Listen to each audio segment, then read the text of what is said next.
adam Kerem doğan bolsa diye de şu dünyada.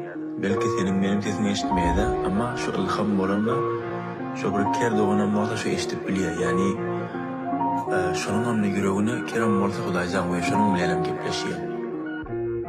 Hemmekşak güller öýtüm yene men. Kulaktan kulağa uçtum yaralı kevelek.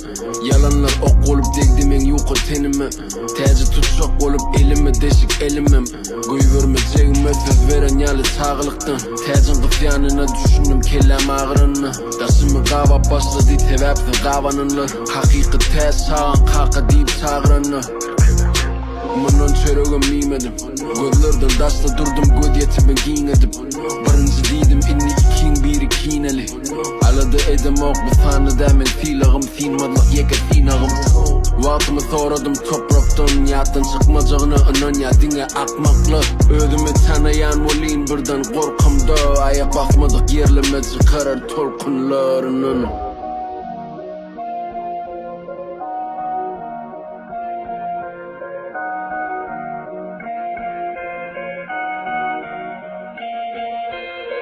Durmuşam gıysa dämen ýaşamany giýje uranyn. Näme ýitirer dünýä meň ilhamym ýürelenni. Sesim şotaýdy diýi ölü ýürekler direlenni. Utup bolmaýa ömür ýaryşyna girilenni. Ägli çapak çalany dostum saýmy. Diýdim özüme taýsyn, ýöne aýaklar taýdy. Dilim bilen saýanam muny mertebe saýdy. Bu meseleler bilen inni meskenim aýry. Salam okturongda bahalap. Meşhurluň bahat, men ýeke bahanam.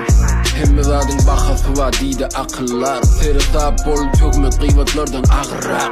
Ýokurda kan köpelýe aýaklaňdan asylýan. Bu baskanjaklary tapanyňa basymy kunýan. Diýseler bu dälden o samsa gowdy. Men arkama almaýyn do think dowdy. Adamlar dinlemeden de öz yüreğini dinler biliyor musun? Sebebi o bir daha değil ki içinden seni çekiyor. Yani belki neçe yıldan sonra ken adamdan näme diýerler, näme düşünýärler, ola ken sana gyzykly däl bolýar. Soň bolýan sen adamdan bakışı, hareketleri üçin yüreğin diýen etmän bolsaň soň janyň sıkýar bilýär misin? Gara diýjegim var yüreğin näme diýe şonu et. Yani ken her halda, her ýagdaýda bol adamda hemişe diýerler. Yani halan var, halaman var, deňen var, deňemen var. Ama sen şunu düşün belki 100 kişiden 99 kişi diýer deňe diýerler. Ama birje şu kişi senin sesinden güýj alýar, senin sesinden ilham alýar. Sen şonuň üçin okanýar bolmaly.